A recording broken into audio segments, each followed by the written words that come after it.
Is this that the media is inherently lazy, which collectively we are? We try not to be, you try not to be.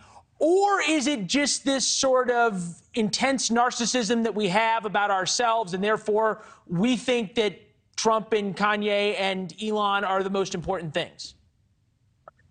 All of the above. I think there's a bit of a sort of the journalism business is not really, it's never been lucrative, but it's also struggling to make ends meet, and so there is a sort of bias towards conflict and personality, because these are things that, even though they don't really matter much in the day-to-day, a car crash on the side of the road doesn't really matter on your trip to Topeka, Kansas, but you're going to slow down, you're going to look at it. And that's what it is. I think a lot of journalists make decisions that are personality driven, therefore narcissistic driven.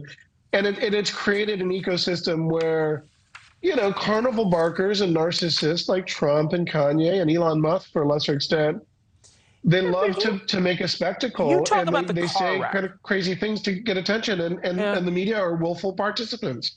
Right, and it's easy, right? Because covering whatever Trump or Kanye said is a lot easier than actually doing real reporting. You talk, though, about car wrecks, right? Baby formula shortage is still a ginormous car wreck that nobody seems to talk about on television, but still is a huge conversation. Inflation, the border crisis, a federal agent just killed on the border today. Multiple drug shortages, the North Carolina attacks. None of these have any type of real reporting resources put behind them. And instead, is it just cheap, or is it an inherently partisan view, and therefore on cable news, anything partisan drives the interest of anchors versus actual news that people in the rest of the country talk about?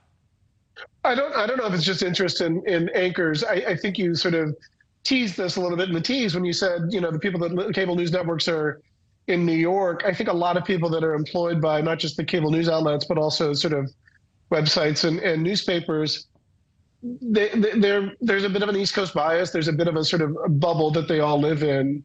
And honestly, that those stories don't necessarily rate, and these networks desperately need people to rate. What else rates is conflict. And so there isn't clear conflict of any of those stories, even though they are the ones that are the sort of most, are most applicable to everyday lives, but they barely get covered.